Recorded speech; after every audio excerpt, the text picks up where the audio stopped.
जुनको फुरुता जापान की एक 17 साल की लड़की थी जिसके साथ 100 से भी ज्यादा बार बलात्कार हुआ। उसके शरीर को बार बार जलाया गया और अंत में उसे मारकर सीमेंट के ड्रम में दफन कर दिया गया। यह सिर्फ एक लड़की की कहानी नहीं, यह न्याय की उस हार की दास्तान है जो आज तक सबको डरा देती है। तो आइए शुरू करते हैं आज का मामला, जुनको फुरुता।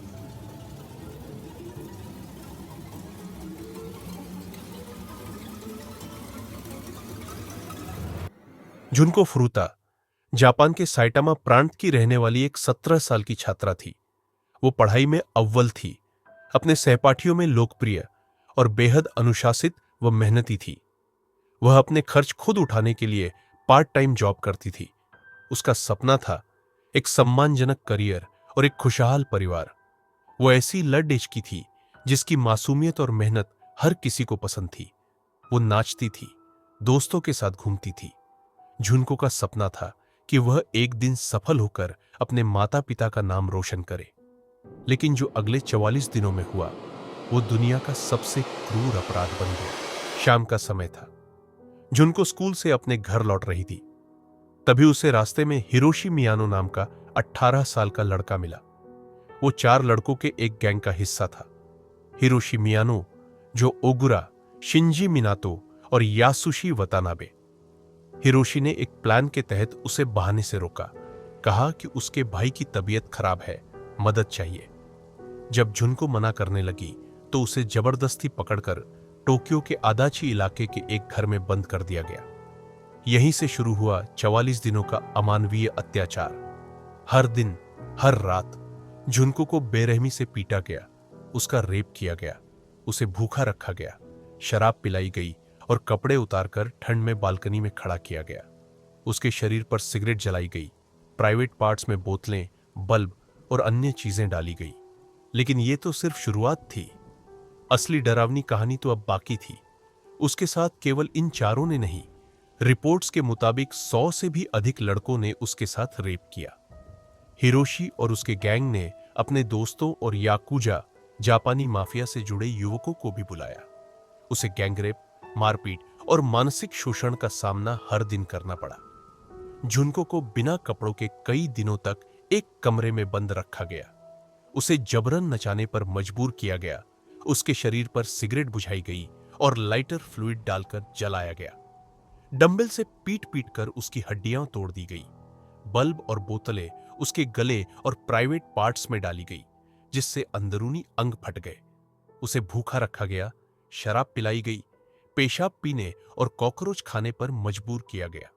उसकी खुली चोटों पर जानबूझकर नमक और दवाइयां रगड़ी गई और निप्पल्स को काटकर जलाया गया।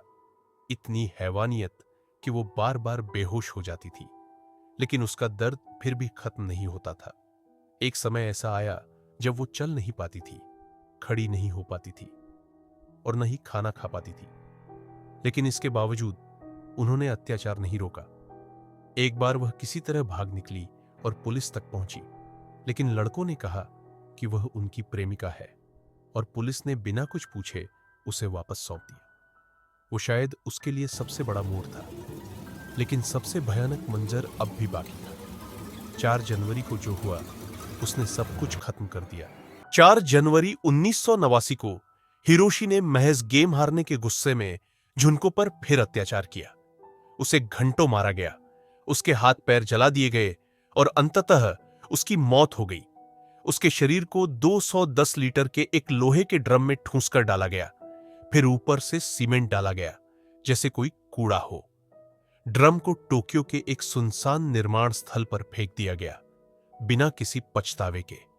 कुछ हफ्ते बाद हिरोशी को एक और बलात्कार केस में गिरफ्तार किया गया। पूछताछ के दौरान जब वह टूटने लगा, उसने गलती से जुनको के बारे में जिक्र कर दिया। पुलिस सतर्क हुई, उस जगह पर पहुंची जहां सीमेंट से भरा ड्रम पड़ा था। 29 मार्च 1989 को उस ड्रम को खोला गया और उसके भीतर मिली एक 17 साल की बच्ची की लाश, जिसका चेहरा पहचान में भी नहीं आ रहा था। फिंगरप्रिंट से उसकी पहचान हुई, जुनको फुरुता। चारों आरोपी, हिरोशी मियानो, जो ओगुरा, शिंजी मिनातो यासुशी वतानाबे को जापान के जुवेनाइल कानून के तहत बेहद मामूली सजा दी गई। हिरोशी को सिर्फ 20 साल, बाकी को 5 से 9 साल की सजा मिली। कोई उम्र कैद नहीं, कोई फांसी नहीं। और सबसे दुखद, इनमें से कुछ आरोपी बाद में दोबारा अपराध करते हुए पकड़े गए। जापान में गुस्से की लहर फैल गई। लोग पूछने लगे, क्या 16 से 17 की उम्र इंसान को हैवान बनने की छूट दे सकती है? क्या एक बच्ची के साथ 44 दिन तक ऐसा सलूक करने वाला सिर्फ इसलिए बच सकता है क्योंकि वो नाबालिग था? जुनको के स्कूल ने उसे मरणोपरांत ग्रेजुएशन सर्टिफिकेट दिया। उसकी कहानी पर डॉक्यूमेंट्रीज बनी, फिल्में बनी, बहसें छिड़ गई। लेकिन क्या वो इंसाफ मिल पाया जिसकी वो हकदार थी? ये उन हजारों लड़कियों की आवाज है जो किसी सिस्टम, किसी कानून, किसी चूक के कारण खो दी जाती है। ये उस समाज की तस्वीर है जो गूंगी बनी देखता है और फिर चुपचाप आगे बढ़ जाता है। एक 17 साल की मासूम लड़की जिसने सिर्फ एक सामान्य जिंदगी का सपना देखा था, उसे 44 दिन तक हर दिन तोड़ा गया, हर पल कुचला गया और अंत में वो एक ड्रम में कैद हो गई। तो इसे जरूर शेयर करें क्योंकि अगली जुनको कहीं आपके पास भी हो सकती है और इस बार शायद समय रहते कोई कुछ कर सके। मैं हूं आपका दोस्त संचित और यह है स्टोरी दैट बीट्स।